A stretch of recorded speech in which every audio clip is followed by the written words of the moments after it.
ఈరోజు topic online విద్యా విధానం నచ్చటం లేదు.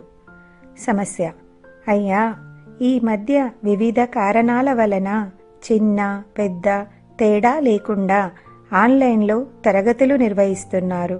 వారు మంచి ఉద్దేశంతోనే ఆన్లైన్లో పాఠాలు నిర్వహిస్తున్నా ఆ పాఠాలు వినలేకపోతున్నాం.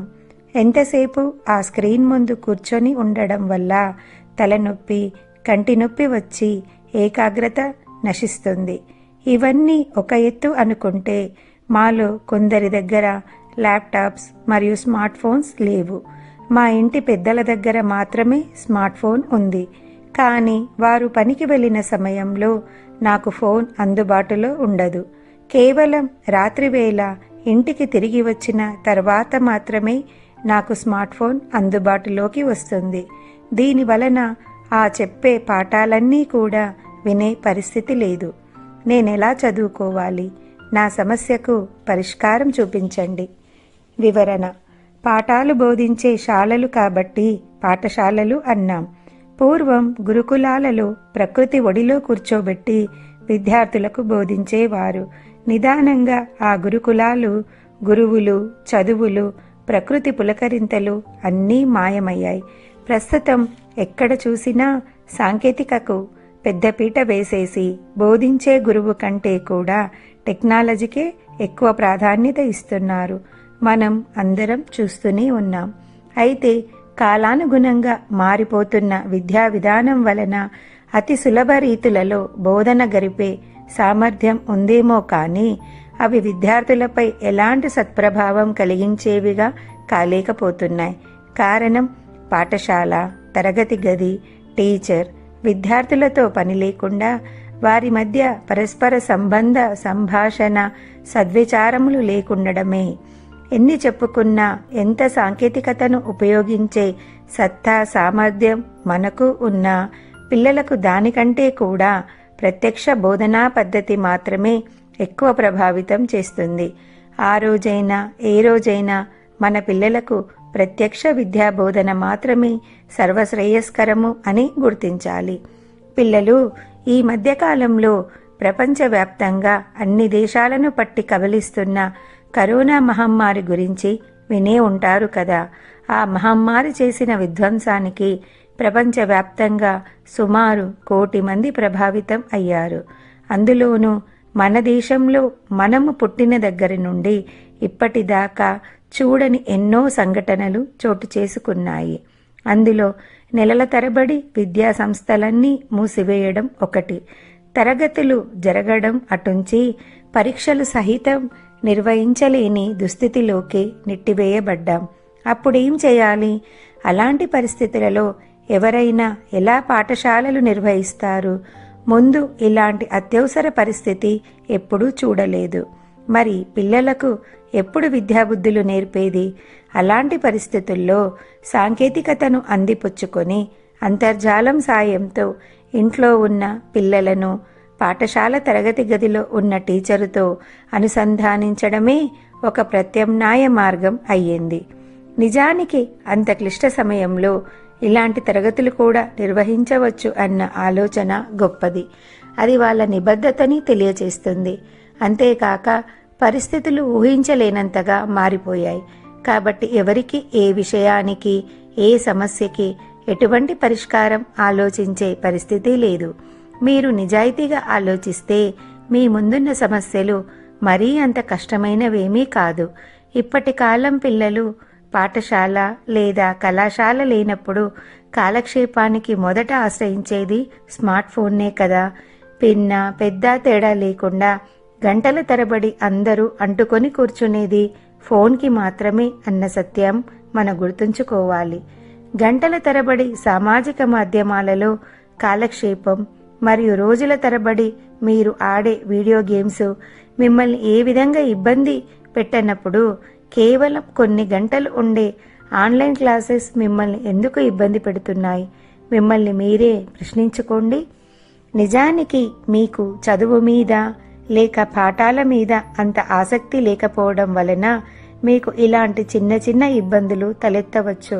ఉన్న పరిస్థితి ఎప్పటికి బాగుపడుతుందో ఎవరికీ తెలియనిది. కనుక కొన్ని రోజుల పాటు చదువు అలాగే కొనసాగించవలసి వచ్చింది. ఎన్నో ఇబ్బందులు కూడా ఎదురయ్యాయి. కానీ మానవాళి మీద విరుచుకుపడిన కరోనా మహమ్మారి నుండి తప్పించుకోవడానికి సామాజిక దూరం పాటించడమే ఉత్తమ మార్గం. అందువలన దేశం మొత్తం మీద విద్యాసంస్థలు అన్నీ కాకున్నా చాలా మటుకు సాంకేతికతను జోడించి పిల్లలకు దూర విద్య ద్వారానే బోధించడం మొదలుపెట్టారు. ఇక ముందు రోజుల్లో కూడా ఇలాంటి పద్ధతుల ద్వారానే విద్యాబోధన జరగవచ్చు. ఇది మీరు ఎంత త్వరగా తెలుసుకుంటే అంత మంచిది. మీరు క్లాస్ రూమ్లో కూర్చొని ఉన్నప్పుడు ఉన్నంత ఆసక్తికరంగా ఆన్లైన్లో పాఠాలు ఉండకపోవచ్చు, అంగీకరించాల్సిందే. కానీ అసలు పాఠాలు లేకపోవడం కన్నా ఏదో ఒక విధంగా వాటిని మనం వినగలగడం అనేది నిజంగా ఒక అద్భుతమైన ప్రక్రియ. ఇంకా మీ దగ్గర స్మార్ట్ ఫోన్ లేక ల్యాప్టాప్ లేదు అని అంటారా? పాఠాలు వినడానికి ల్యాప్టాప్ అవసరం లేదు. మన చేతిలో స్మార్ట్ ఫోన్ ఉంటే చాలు. ఒకవేళ ఆ స్మార్ట్ ఫోన్ కూడా మీ దగ్గర లేదు అంటే మనం దానిని ఎలా సంపాదించాలో తెలుసుకుందాం. నిజానికి ఇప్పటి కాలంలో స్మార్ట్ ఫోన్ ఖరీదైన వస్తువు కాదు. 3 నుండి 4,000 రూపాయలలో మంచి స్మార్ట్ ఫోన్లు దొరుకుతున్నాయి. మీ పాకెట్ మనీతోనో లేక ఏదో ఒకటి చేసి డబ్బులు సంపాదించుకొనో స్మార్ట్ ఫోన్ కొనవచ్చు. ప్రపంచమంతటా చూస్తే భారతదేశంలోనే అత్యంత అధికంగా స్మార్ట్ ఫోన్ వాడేవారు ఉన్నారట. కాబట్టి మీకు స్మార్ట్ ఫోన్ అందుబాటులో లేదు అనడం ఒట్టి మాటే అవుతుంది. ఒకవేళ పైన చెప్పిన విషయాలు ఏవీ మీకు సాధ్యం కాదు అన్నా కూడా మీ బంధువులను లేక మీ అన్నదమ్ములను లేక మీ చుట్టుపక్కల వాళ్లతోనూ ఫోన్ తీసుకుని కొద్దిసేపు నీ పని ముగించుకొని వాళ్లకు తిరిగి ఇచ్చేయవచ్చు. సూచనలు: పాఠాలు వినేటప్పుడు స్మార్ట్ ఫోన్ చేతిలో ఉంది కదా అని చెప్పి పాఠాలను పక్కన పెట్టి వీడియో గేమ్స్ లాంటి వాటికి డైవర్ట్ అవ్వకూడదు. ప్రకటనల్లో వచ్చే అడల్ట్స్ కంటెంట్కి మీరు ఏమాత్రం ఆకర్షితులు అవ్వకూడదు.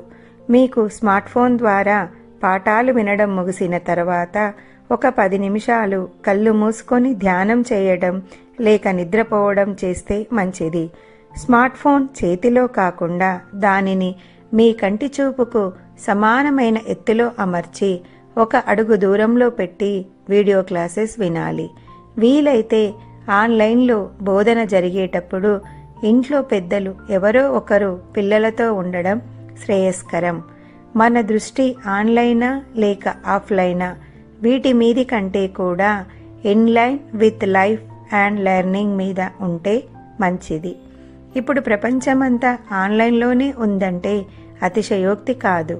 ఇక్కడ పేర్కొనే విషయాలు చూడండి: ఈ లెర్నింగ్, ఈ కామర్స్, ఈ వీడియోస్, ఈ బుక్స్, ఈ లైబ్రరీస్, ఈ బిజినెస్, టోటల్లీ ఈ వరల్డ్ అరౌండ్ అస్.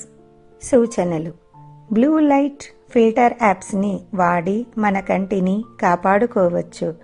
ఫోన్ బ్రైట్నెస్ని అవసరం మేరకు అడ్జస్ట్ చేసుకొని వీడియోలు చూడాలి. బ్యాక్గ్రౌండ్లో డార్క్ స్క్రీన్ని సెట్ చేసుకోవాలి. క్లాస్ని వీలైతే డౌన్లోడ్ చేసుకొని ఫోన్ని ఫ్లైట్ మోడ్లో వినాలి. మొబైల్ రూపేణా మీ గురువులే మీ ముందు ఉన్నారని భావించి నోట్స్ రాసుకోవడం వంటివి చేయాలి. మొబైల్ పాఠాలకు అలవాటు పడితే మనకు పాఠశాలలు వెళ్ళే సమయం, ప్రయాణ సమయం, ఇలా ఎంతో సమయం ఆదా అవుతుంది. దాని వలన ఒక 2 గంటలు చదువుకోవచ్చు అన్న వివేకంతో ఆన్లైన్ పాఠాలను వినండి. ప్రేరణ మంత్రం: online learning is rapidly becoming one of the most cost-effective ways to educate rapidly expanding workforce. స్ఫూర్తి: పిల్లలు, మీకు తెలుసా, సాంప్రదాయ పద్ధతిలో చదవడం మనకు ఎరుకయే కదా. దూర విద్య గురించి విన్నారా? అదే డిస్టెన్స్ ఎడ్యుకేషన్. ఎవరైతే ప్రత్యక్షంగా తరగతులకు వెళ్ళే సౌలభ్యం లేకున్నా చదవాలనే తపన, పట్టుదల కలిగి ఉంటారో వాళ్ళు దూర విద్య ద్వారా చదువుకోవచ్చు. ఎప్పుడో వారానికి ఒకసారి తరగతులు నిర్వహిస్తారు. ఇలాంటి పద్ధతుల్లో ఉన్నత చదువులు చదివే వారిని చూశాను. అలా చేయడం ద్వారా ఓ ప్రక్క చిన్న చిన్న పనులు చేస్తూ మరో ప్రక్క చదువుకుని అభివృద్ధి పదంలో పయనించేవాళ్ళు. ఇప్పుడు సాంకేతికతను అందిపుచ్చుకొని ప్రపంచవ్యాప్తంగా ఆన్లైన్ క్లాసెస్ ద్వారా ఏటా సుమారు 60 లక్షల మంది చదువుకుంటున్నారు అని తెలిస్తే మీరు ఆశ్చర్యపోతారు. అంతేకాదు, వీరిలో సుమారు 50% మంది దూర విద్య ద్వారా పై చదువుల కోసమై పేర్లు నమోదు చేసుకున్నవారే. సుమారు 85% మంది ఆన్లైన్ లెర్నింగ్ చాలా ఉపయోగకరమైన విద్యా విధానం అని అంటున్నారు. కరోనా సమయంలో దేశం మొత్తం మీద ఆన్లైన్ లెర్నింగ్ గురించే మాట్లాడడం నేను విన్నాను. చిన్న పెద్ద తేడా లేకుండా అందరికీ విద్యాసంస్థలు దూరం నుండి దృశ్య శ్రవణ మాధ్యమం ద్వారానే తరగతులు నిర్వహించారు. అంతేకాదు, రాష్ట్ర కేంద్ర ప్రభుత్వములు కూడా సమావేశములన్నీ ఆన్లైన్లోనే నిర్వహించారు.